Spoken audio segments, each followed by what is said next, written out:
a paz do Senhor, amém? Quantos estão felizes com Jesus nessa noite? Levante. Meus irmãos, é um motivo de muita alegria poder retornar a esta casa. Eu quero agradecer a Deus pela vida dos pastores dessa igreja, pastor César, pastora Viviane, que sempre nos recebem com muito carinho. Deus seja louvado pela vida de vocês. Eu sou um admirador de tudo que Deus tem realizado através da vida de vocês. Deus continue abençoando, honrando a cada dia, como também a Júlia e o João. Deus abençoe. Deus abençoe o pastor Márcio, o Alexandre, que sempre vai nos buscar, todos os pastores dessa casa. Aquele lá é o pastor, aquele ali, Ivo, olha aí. Da outra vez que eu vim aqui, ele não estava com essa barba, né? Eu falei, será que é ele ou se não? Mas é ele sim. Deus abençoe sua vida, pastor Ivo, gente boa demais. E é gente boa acordado, né, irmão? Tem gente que só é gente boa dormindo, amarrado ainda. Mas ele é gente boa. Eu fiquei feliz de rever o meu amigo, pastor Marcos, que está ali. Veio com uma caravana de fogo. Deus seja louvado pela vida de vocês. O Silas e a Laila. Deus continue honrando, usando vocês. É difícil não sentir a presença de Deus com vocês ministrando. Eu me emocionei muito, pois hoje deu uma junção boa também com as meninas da coreografia. Cadê elas? Estão ali, né? Deus continue usando a vida de cada uma dessas moças que se dedicam, né, fazem o melhor para Deus. Está me acompanhando a minha esposa, a missionária Neia, e com a gente, como o pastor já apresentou, a nossa irmã Heloísa, que está ali na salinha das crianças. Se ela aparecer aqui com umas 3 crianças grudadas na mão, marchando, irmão, não segura não, tá? Ela dá lugar, irmão.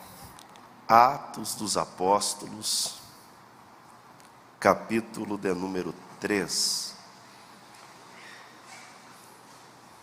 Atos dos Apóstolos, o capítulo é o de número 3. O versículo é o de número 3 a seguir. Atos, capítulo 3, versículo 3. Deus seja louvado pela vida de todos os irmãos que deixaram seus lares para estar também nessa conferência.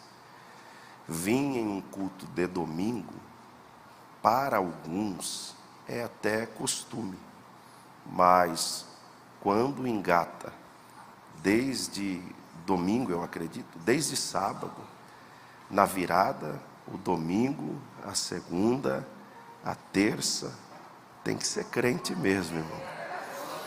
Deus seja louvado pela vida de vocês. Todos acharam, digam amém.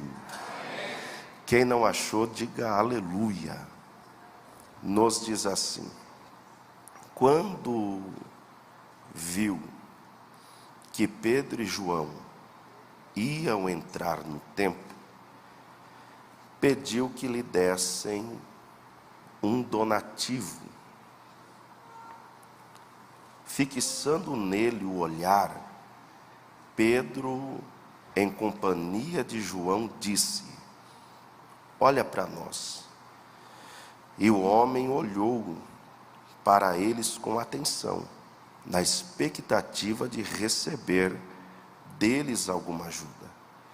Então afirmou-lhe Pedro: não possuo prata nem ouro, mas o que tenho, isso te dou.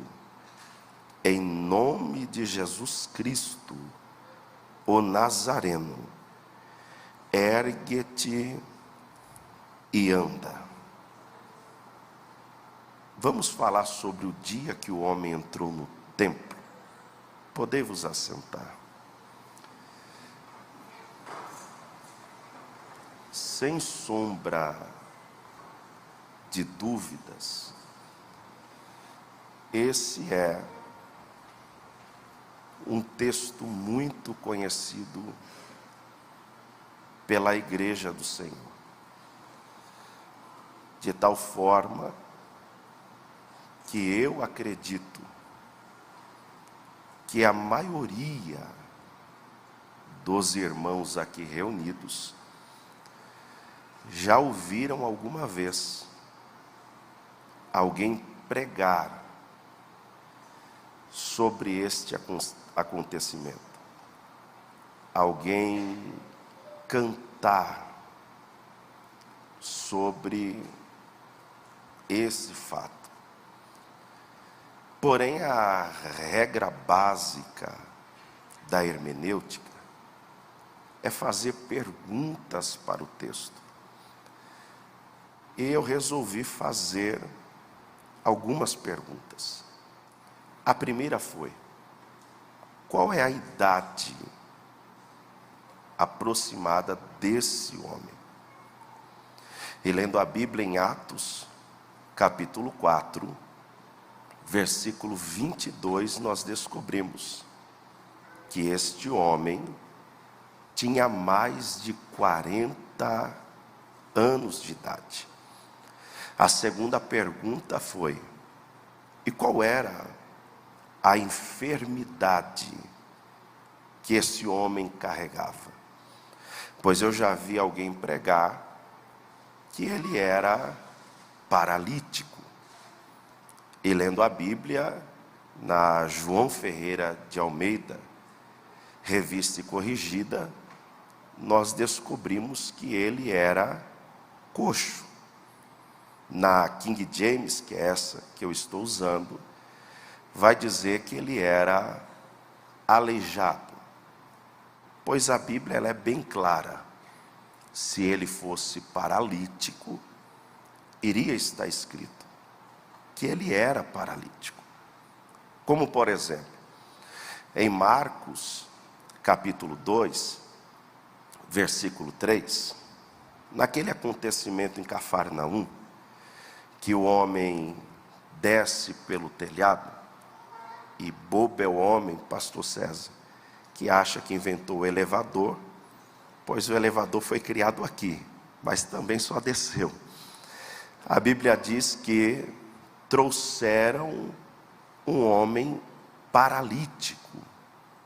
Por exemplo, em João, no Evangelho, no capítulo 5, versículo 3, no tanque de Betesda, a Bíblia diz que neste jazia uma grande multidão de enfermos, cegos, coxos e paralíticos, diferenciando o coxo do paralítico.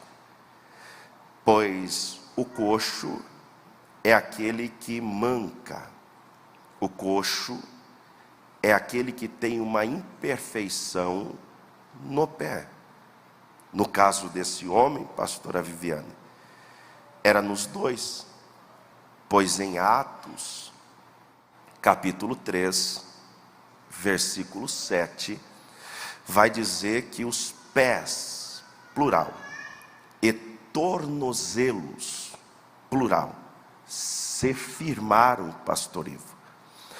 A terceira pergunta que eu resolvi fazer, já sabendo a idade e sabendo a enfermidade que ele carregava, é por que colocavam ele na porta do templo e não se esforçavam, pastor Márcio, um pouco mais, para colocá-lo dentro do templo? Já parou para pensar isso? Por que é que colocavam ele na porta e não se esforçavam para trazê-lo para dentro do templo? O primeiro motivo é que Finis Dake, na edição clássica 2012, vai fazer a gente entender que a porta do templo tinha muito movimento, pois os judeus tinham 3 horários de oração: às 9, ao meio-dia e às 3 horas da tarde, que é conhecida como hora nona. Eles ensinavam que Abraão havia instituído o horário das 9, Isaque o do meio-dia e Jacó os das 3 horas da tarde. O segundo motivo é que existia uma lei que está desde o Antigo Testamento. Após a tomada de Sião, tinha uma tradição que cego e coxo eram inimigos de Davi e não poderiam entrar dentro do templo. Em 2 Samuel 5:8 está registrado isso. É tão verdade que você vai lembrar comigo que quando Davi, pastor César, diz: tem alguém da família de Saul para que eu possa honrar, aparece Ziba. E Ziba no hebraico significa aproveitador ou estátua. Ziba pega e diz: tem um sim, ele é da família de Saul. O nome dele é Mefibosete.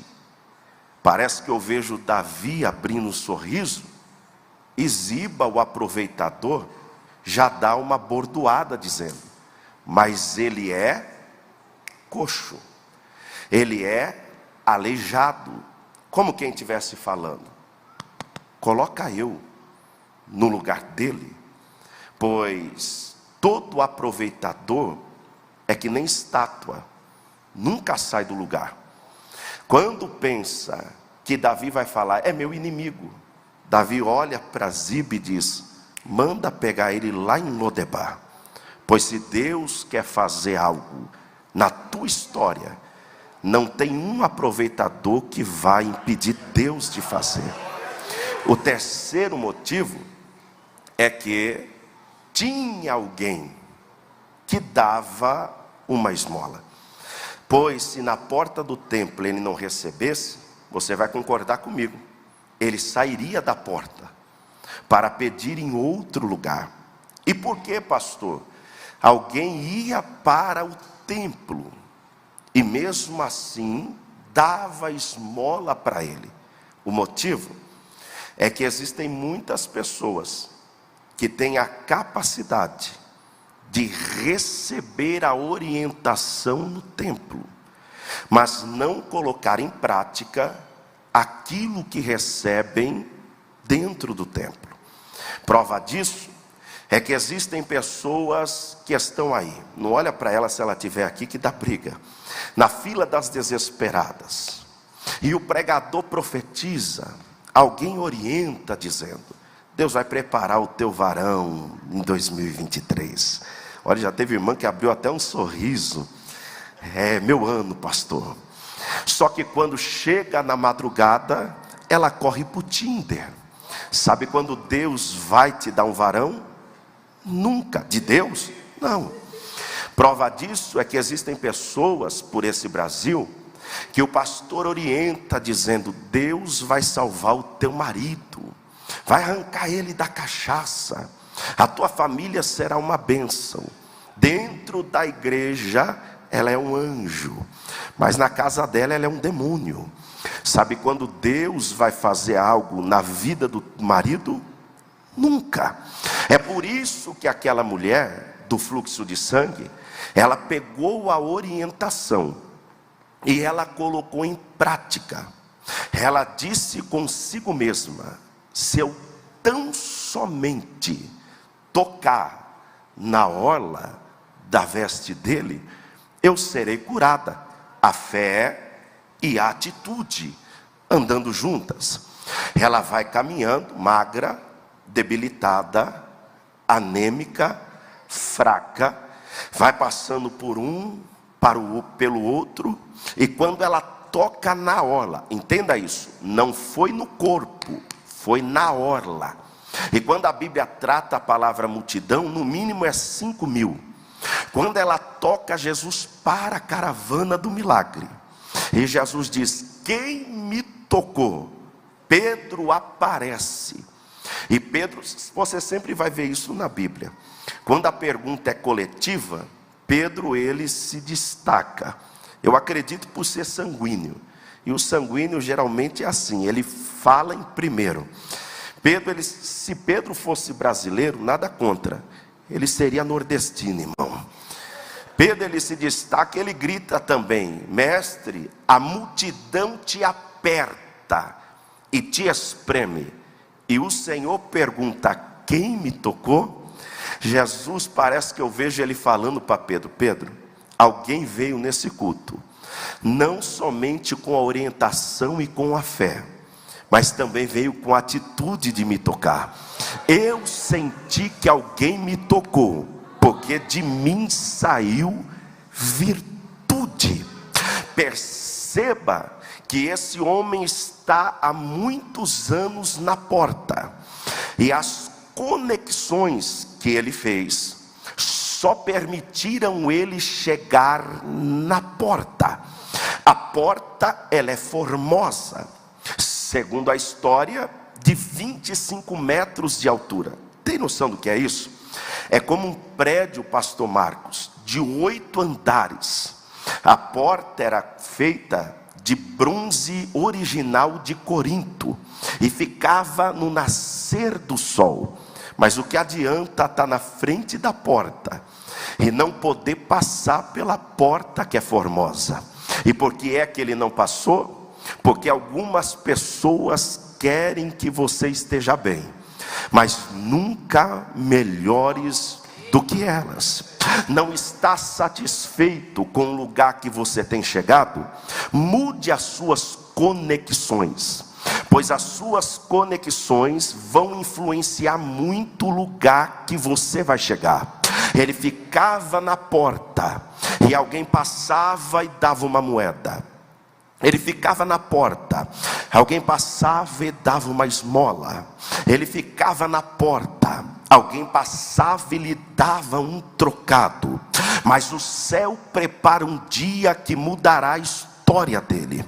Ele vai sair das conexões que só colocam ele na porta, e ele vai se conectar com quem tem a presença de Deus. E como que é bom se conectar com quem tem a presença de Deus? Pois quem tem a presença de Deus, ele fala diferente, ele anda diferente, ele se comporta diferente. Até o jeito de levantar a mão dele no meio do culto é diferente.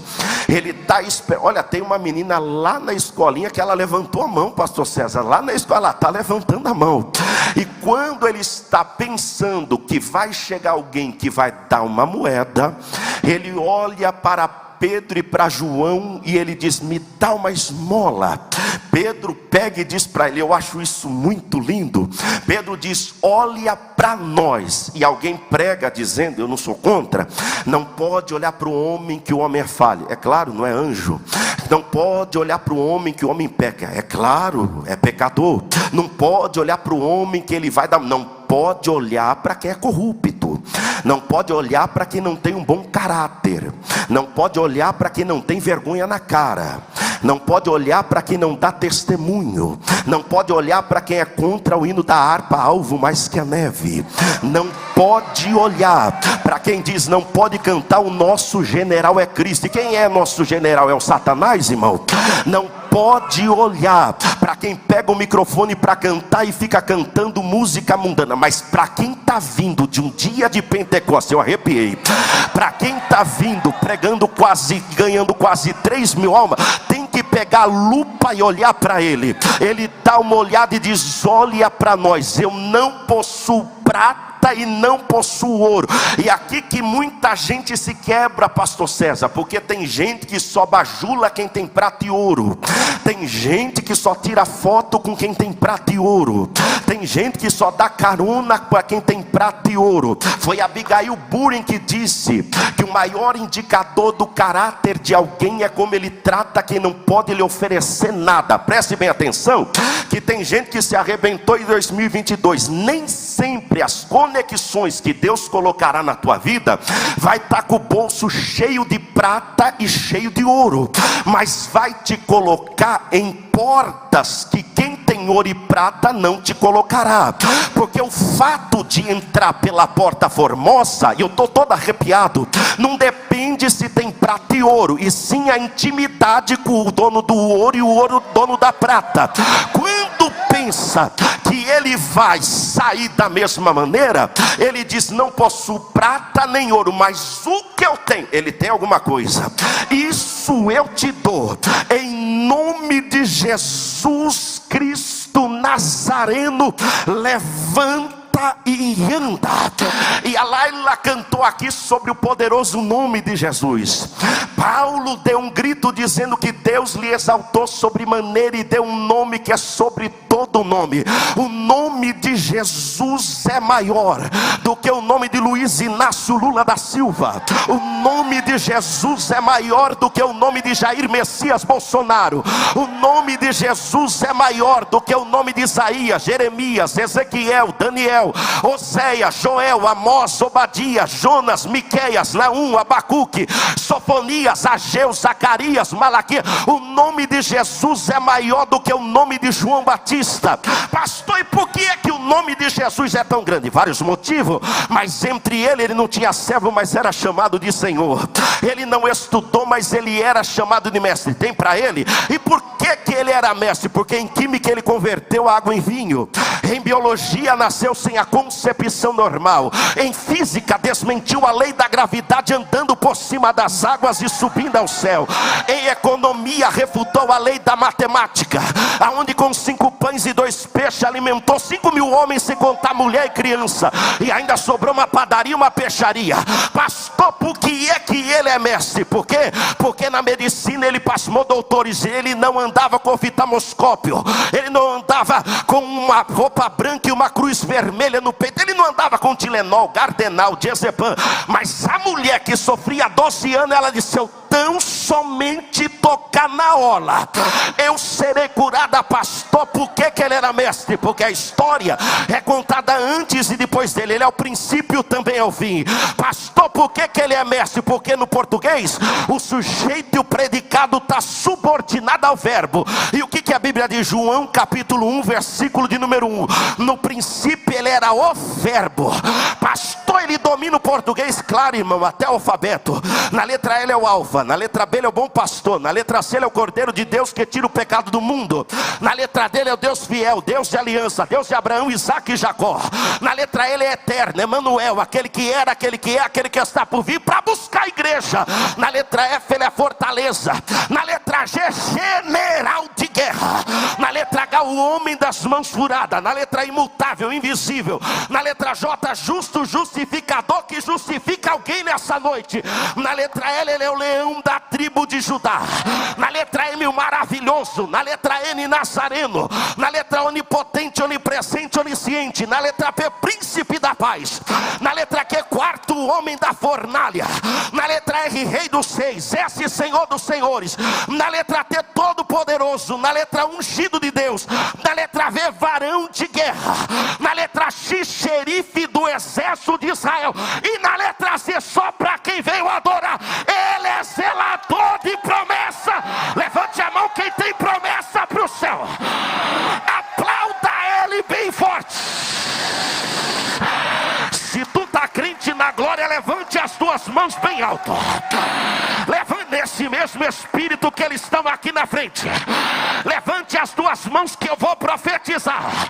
Já que é conferência para a família, profetizando para a família, eu vou profetizar que esse ano de 2023 não vai terminar sem antes você levantar a bandeira da fé dentro casa e gritar bem alto. Eu vou profetizar que essa irmã ficou de pé e ela deu uma agarrada, como quem diz: a casa é minha e eu vim buscar pela minha casa. Esse ano não, a Manaralaxúria não vai terminar. Eu já não estou normal aqui, pastor César, sem antes você gritar dentro da tua casa: eu e a minha casa servimos ao Senhor. O crack vai ter que sair de lá, a cocaína vai ter que sair de lá, a depressão vai ter que sair da tua família. Eu estou pregando para alguém aqui que esse ano que passou foi de tristeza na família, foi de angústia na família, foi de decepção na família, mas eu estou sentindo de profetizar para Devec: aquilo que não te mata em 2022 não matou você, te deixou mais forte em 2023. Levanta a mão para o céu. Epa! Eu estou sentindo que Deus desceu aqui, e não é porque eu estou pregando, não, é desde o começo do culto, para pegar uma guerreira que batalha pela família e te dizer: você não vai parar. Eu estou te dando graça, eu estou te dando autoridade. Não queria presença? Eis aí a presença do Consolador. Adora Ele. Sobe tua glória, sobe teu aleluia. Pega na mão dele. Eu não sou de fazer isso, mas gruda na mão dele, não larga não, e diga para ele: chegou a hora de se levantar, chegou a hora de se alegrar, chegou a hora de marchar, chegou a hora de cuidar. A porta era formosa, mas em Atos 3:10 diz que ele ficou prostrado. Eu vou profetizar para quem veio adorar: a porta que fecharam em 2022 para você, a porta que lacraram em 2022 para tua família, é a porta que vão ter que ver você passando por ela, em nome de Jesus. Sobe teu glória, sobe teu aleluia. É isso aí, você dá glória daí, eu dou glória daqui, vamos lá. Você dá aleluia daí, eu dou aleluia daqui, vamos lá. Você fala em língua daí, eu falo daqui, vamos lá. Eu estou sentindo de liberar a palavra. Toda vez que ele saía da casa dele, alguém dizia: ele vai voltar coxo. Mas nesse dia ele não voltou com prata, ele não voltou com ouro, mas ele voltou de pé. Remassi candararaia, urabacalabaralaxúria, remanacanda raiacia. Eu vim pregar para alguém que está levando a casa nas costas. Eu vim pregar para alguém que está levando a família nas costas. Mas pode preparar, esse ano é ano de salvação. Só quem acredita. Já tem duas que acreditam ali, já tem três que acreditam ali. Tem uma lá na galeria, pastor César, que ela ficou de pé.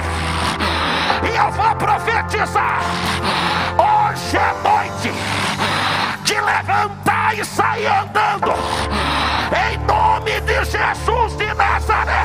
Levanta e anda, levanta e anda, levanta e anda. Levanta dessa tristeza, levanta dessa angústia, levanta dessa depressão, levanta dessa síndrome do pânico, levanta desse sofrimento. Pode receber que ele desce.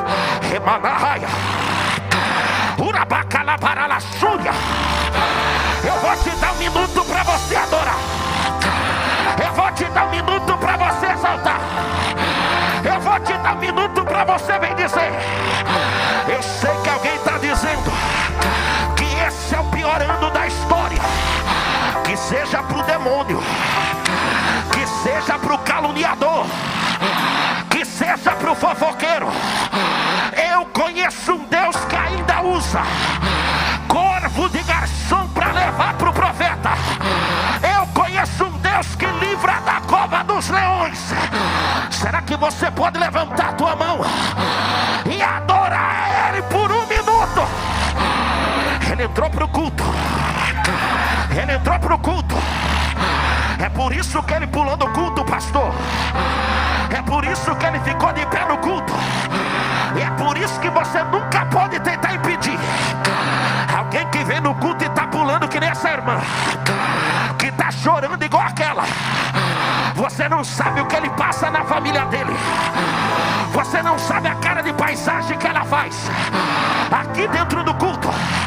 Mas dentro de casa é cachaça, é maconha, é funk. Eu vou profetizar, já que é profetizando na família, que a casa que era conhecida como a casa de funk